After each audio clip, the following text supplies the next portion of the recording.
بہت ہی عجیب و غریب اور دلچسپ واقعہ صحابہ اکرام کی تاریخ اور نبی پاک صلی اللہ علیہ وسلم کے زمانہ مبارکہ میں ملتا ہے۔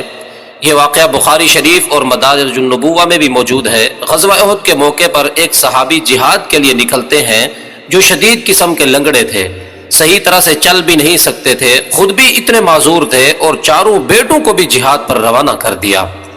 جب گھر سے رخصت ہوتے ہیں تو یہ دعا مانگتے ہیں، اللہم ارزقنی شہادتا ولا تردنی الی اہلی، اے میرے اللہ مجھے شہادت کی موت سے سرفراز فرما، اور میرے اللہ میں دوبارہ اس دنیا کے گھر میں نہیں آنا چاہتا، بس مجھے ایسے قبول فرما کہ ہمیشہ ہمیشہ کے لیے گھر آنا مجھے نصیب نہ ہو۔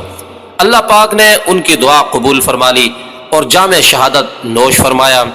جنگ کے ختم ہونے کے بعد ان کی بیوی ہند بنت عمر رضی اللہ تعالی عنہا نے ارادہ کیا کہ ان کی لاش مبارک اونٹ پر لاد کر اپنے شہر مدینہ منورہ لے آئے اور جنت البقیع میں دفن کرے۔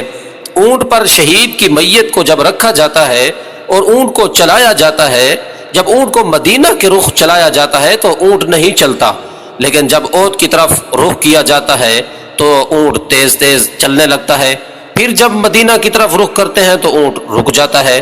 یہ عجیب صورتحال دیکھ کر بیوی بھی اور کچھ اور لوگ بھی پریشان ہو جاتے ہیں۔ پھر نبی پاک صلی اللہ علیہ وسلم کی خدمت عالیہ میں یہ سارا ماجرا رکھا جاتا ہے۔ آپ علیہ الصلوۃ والسلام نے پوچھا، کیا عمر نے گھر سے چلتے ہوئے کوئی خواہش ظاہر کی تھی؟ عرض کیا گیا، جی یا رسول اللہ، عمر نے یہ کہا تھا، اے اللہ مجھے اپنے گھر واپس نہ لانا اور شہادت کی موت نصیب فرمانا۔ آپ علیہ الصلوۃ والسلام نے فرمایا، بس یہ اسی دعا کا اثر ہے، انہیں احد ہی میں دفن کر دو۔ میرے دوستو، پھر ان کو اور ان کے سالے عبداللہ ابن عمر رضی اللہ تعالی عنہما دونوں کو ایک ہی قبر میں میدان احد میں دفن کیا گیا۔ پھر ایک موقع پر آپ علیہ الصلوۃ والسلام نے ارشاد فرمایا تھا، لقد رأیتہ یطأ بعرجتہ فی الجنہ، میں نے عمر رضی اللہ تعالیٰ عنہ کو جنت میں دیکھا ہے کہ وہ جنت کی زمین کو لنگڑے پاؤں کے ساتھ روند رہا ہے۔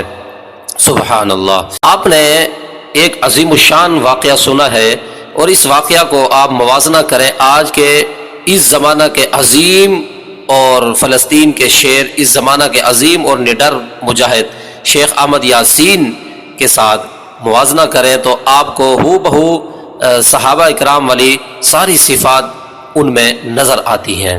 آپ ان کی زندگی کا بھی ضرور مطالعہ کریں۔